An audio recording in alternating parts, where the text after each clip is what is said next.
I started working there, and I remember seeing this woman and just the way that she was, existing. Like she was happy and she was satisfied, but she had said to me like, "Oh, like, if you're lucky, you'll still be here and, you'll be in my shoes one day." And I remember thinking, that's not for me. Like I don't I do not want that.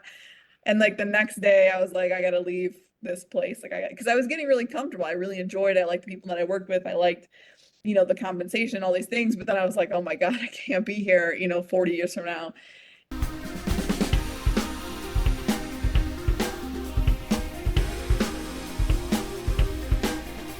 Today on Hiring Minds, we have Kayla Lopez, head of people at AFR and co founder of Women with Potential, a nonprofit focused on women's career development.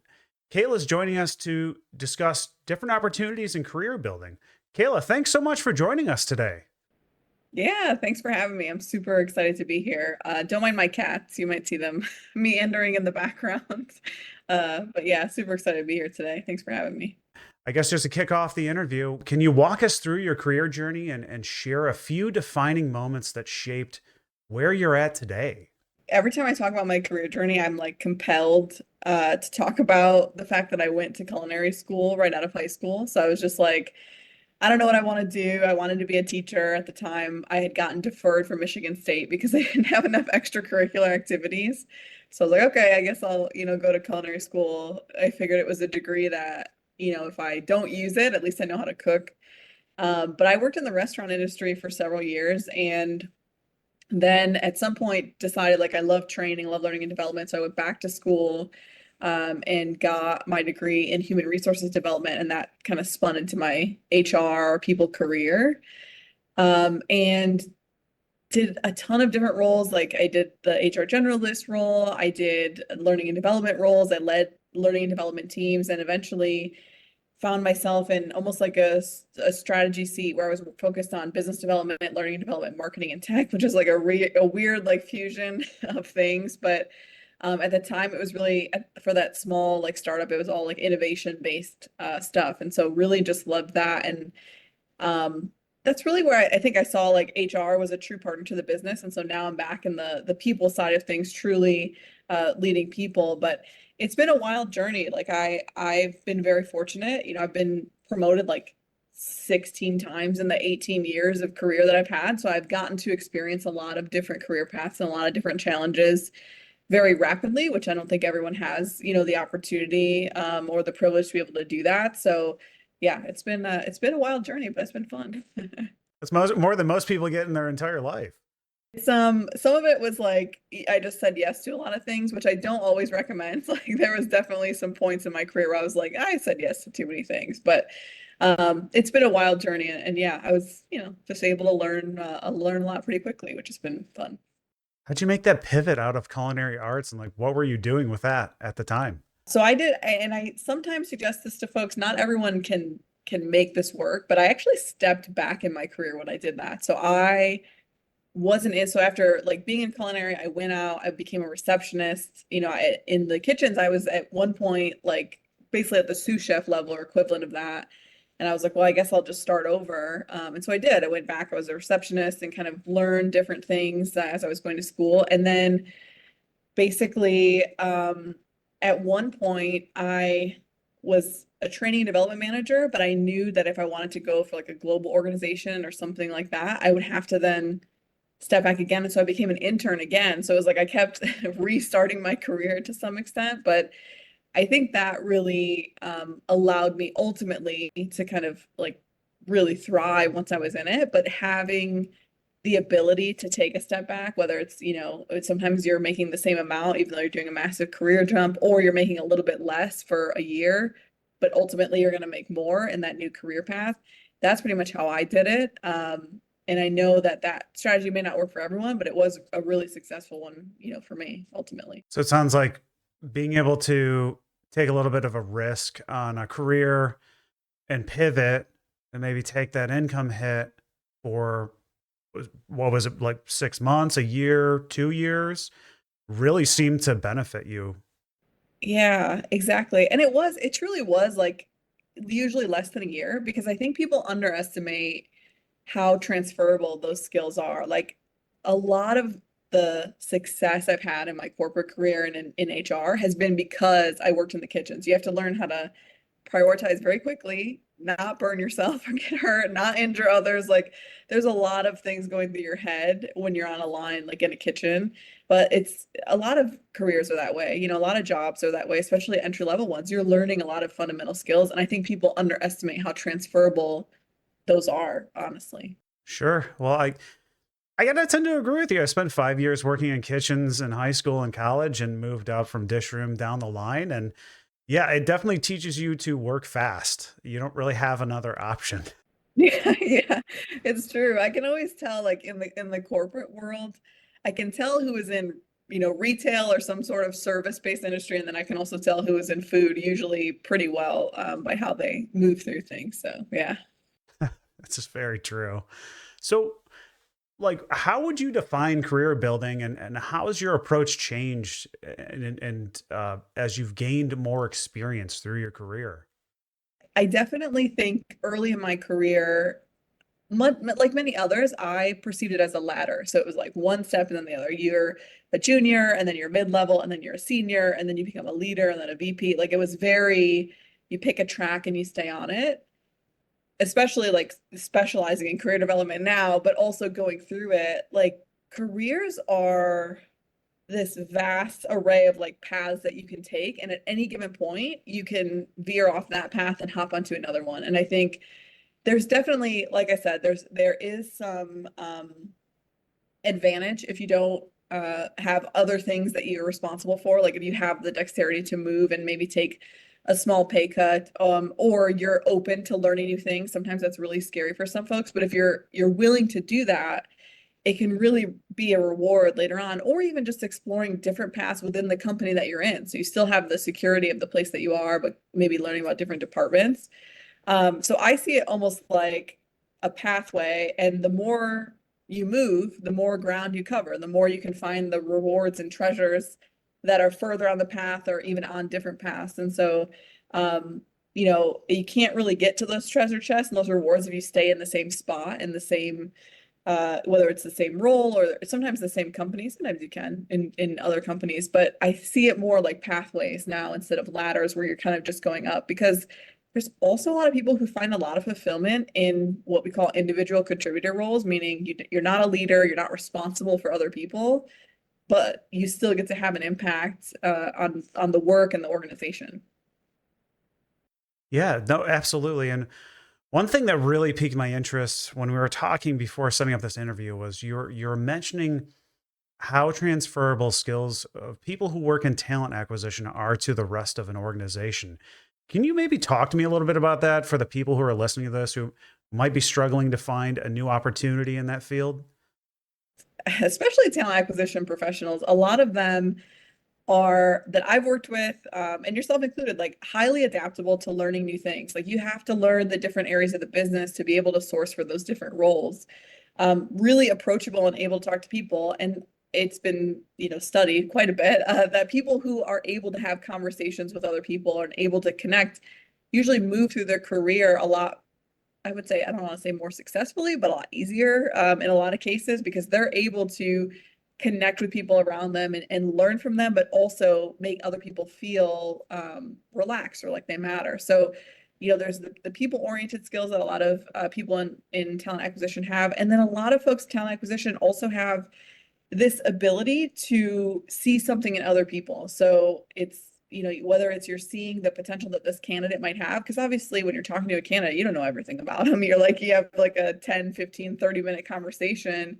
And in that moment, you're deciding, could this person be a fit? Like that's an incredible skill that I think people really don't value as much as maybe they should. And so those skills can be applied elsewhere. Like it can be applied in sales, it can be applied in coaching, it can be applied in leadership.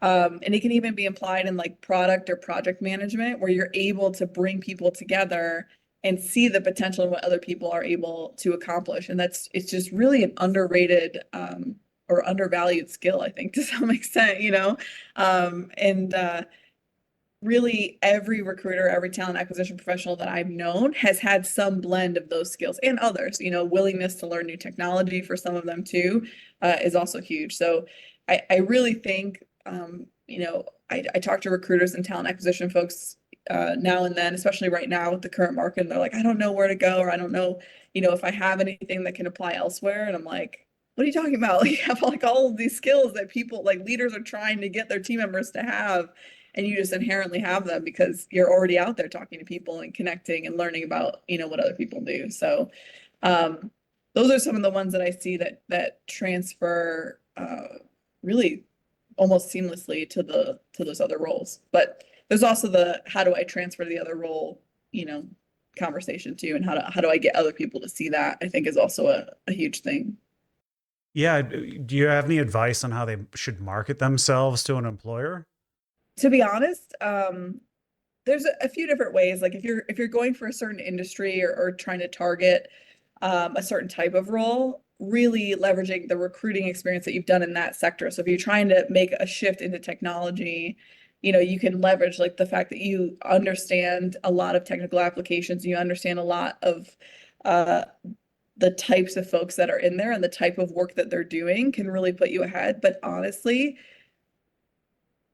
the most valuable thing I would say is the network that you've cultivated. Like talk to people, you've placed people in these roles. Like say you want to move into technology, you've placed maybe not, but you may have placed a dozen or more, even hundreds of technology folks. It's like, well, talk to them then, see if they have any advice on how to get into that industry and get to that sector. And sometimes that conversation can lead to a door that's open or practical advice you can apply. So I do think it's about marketing yourself in a way where you can pull those strengths out and talk about how those things apply in your cover letter, or in your resume, maybe at the top in a summary. But I do think actually having conversations with folks that are in that area or maybe past candidates that you've placed, that can get you in a lot faster, I think, from what I've seen anyway. I totally agree with you. I think your professional network, even your personal network, is probably the most valuable thing you have, especially if you're in a long-term job hunt. Go ahead and set up those coffee meetings, go out and meet out with colleagues you haven't seen in years. You'll be surprised at how many of them are going to be interested in still talking to you and catching up. How important has mentorship been in your career? Oh, that's a great question. So mentorship for me is a little different because I have I feel like even since I was a kid, like I just moved through a lot of different groups of people and a lot of different experiences. Maybe this is my personal philosophy in life, but I think you can learn something from almost everyone that you meet. And even if that's what you don't want to be or how you don't want to be. And I was actually working at, this is back when I was working in the kitchen. So after I left the restaurant industry, Beaumont healthcare system. So, well, it's not Beaumont anymore, but a healthcare system in Southeast Michigan. Um, they were bringing on a bunch of like prior chefs to convert to room service based cooking. So before it was like those, not microwave, but kind of like microwave trays that they would send up to patients. And so I started working there, and I remember seeing this woman and just the way that she was existing. Like she was happy and she was satisfied, but she had said to me like, oh, like, if you're lucky, you'll still be here and, you'll be in my shoes one day. And I remember thinking, that's not for me. Like, I do not want that. And like the next day I was like, I gotta leave this place. Like because I was getting really comfortable. I really enjoyed it. I liked the people that I worked with. I liked, the compensation, all these things. But then I was like, oh my God, I can't be here, 40 years from now. And she was great and she was fulfilled. And I think that was for her, like she really enjoyed it. But sometimes when I'm learning from other people, it's like, oh, I don't want that, or I don't want to go down that path. But in terms of formal mentorship, I think find people that you admire, the things that they do, and start to ask them for advice. And initially, you can ask them to lunch, get to know them, have casual conversation, but just ask them for advice on something. And I think that's the most organic way for a mentorship relationship to start. Because what I see happen with mentors sometimes too, especially like when people are first coming out of college, is someone will say, "Oh, I want this person to be my mentor," and assume that because that person is very prominent in the community, or potentially is really good at certain things, that they're good at everything. And I know some mentors, I mean, and same with myself included, like there are things I am a dysfunctional mess at. Like there are things that I'm really good at. I know what I know, but like there are also things that I am not great at. And so to put mentors on a pedestal of saying I want this one mentor to like be my everything, that can be really rough. So I think it starts with just starting to ask for advice on things, like things that you know that they are proficient and that you admire them for. And over time, if that turns into more of a sponsorship where they're looking out for you and they're advocating for you, that's fantastic. But there could also be, a situation where you ask them for advice a few times, it works for you, and then you kind of move on to the next person while still maintaining that relationship. So that's kind of my view on mentorship, and maybe how to start a mentorship relationship or multiple. With industries and technology evolving so quickly, like, we've got AI in the forefront here. There's a huge industry coming up, possibly with job elimination. Like, what steps do you think professionals should take to stay ahead of that curve? God, he has so many good questions here. I think I'm a big proponent of get your hands on it. Like learn about what's happening, get your hands in it. Don't be afraid of it, which I know can also just be like, oh, well, that's not great advice. Like I am afraid of it, or be afraid of it and do it anyway. As they say, the buzz right now, like you said, AI, ChatGPT, Gemini, replacing jobs. Like try to use it, understand it, and then see if you can use it. Because some of these things, the reason why they're gaining traction so quickly is because they have a low barrier to entry. They're making it so that people can utilize it. If that, I mean, there's new technologies that are released every single day, and a lot of them you don't hear about because either you have to be a technical person to utilize them, or there's a lot of high barriers to entry or high knowledge, high levels of knowledge that you need to have to be able to utilize them. So the ones that you don't, try it, try to understand it, use it. If you can use it and incorporate it, fantastic. But if not, then move on and keep it in your back pocket until it becomes relevant again. But at least now you can be part of the conversation. Oh, hey, I used that. It didn't really it didn't really work for my purposes. But what are some other ways that you're using it? And that now positions you as someone who's curious about it. You're showing people that you're open to learning new things, that you're open to, going with the flow because one, you've already learned it. Two, you have questions to learn about how other people are using it. And then I think really like not stressing yourself out to try and stay on top of everything all the time. Like pick up things when they're relevant, when you have time and space to do it. Um, but there's also going to be some people where technology is not their strength, like at all, which is fair. Like I've met some incredibly brilliant people where technology is just not their bag. So don't force it. The human experience still needs those people, but I think really, if you can, at least try it. Like if it doesn't work for you, that's fine, but at least try it out. You might find that it is really easy to use. And something that you can incorporate pretty easily. And then all of a sudden, you can slap it on your resume because you're like, yeah, I've incorporated some sort of whatever the thing is. Today it's AI, but whatever it is into my process. Yeah, no, I think that's good advice. I mean, I started playing around with AI right after it came out, and I pretty much query it every day. Any random question you have, you can ask. It's like just stream of consciousness, and you can throw it in there, and it'll give you an answer to it. You have to be really careful because if you use it long enough, you'll notice it provides a lot of wrong answers. Like you have, and they warn you, like you can't trust that data. It's like it's another tool. It's not a human being, and you got to verify everything that you're putting into that because if you don't, you could be totally wrong. And I've seen that happen. Oh yeah. That's true. Maybe that's the thing. You just try and prove it wrong. Like if you're afraid of it, like try and prove how it's bad technology and maybe you'll have fun while you do it. A piece of advice I'd give to applicants too is don't don't use the default output if you're using it to help you write things because we see hundreds of resumes like every week. And like it's really clear if you've used AI to write something and haven't modified it. Use it for brainstorming. That's kind of the best thing I use it for is just for brainstorming and then completing your own idea. If you're just throwing something in, copy and pasting it into an email, like every recruiter knows that that was written by AI. Like it's very obvious. Yeah, that makes sense. And it can be tempting too to use it. There's so many different priorities that everyone has. So I can understand that, but that makes complete sense. Like make sure you're reading it before you're putting it out there. Yeah, that's great. Yep. So, how do you balance career ambition with personal well being, and what practices help sustain long term growth without burnout? I'm bad at this. I'll say that. I struggle with this quite a bit, but I have learned over time. And it's interesting because this is like a sidebar, but I went through it like a weight loss journey. Like I was, I gained a significant amount of weight after high school, and then went and lost like basically 100 pounds, nearly 100 pounds, right around there.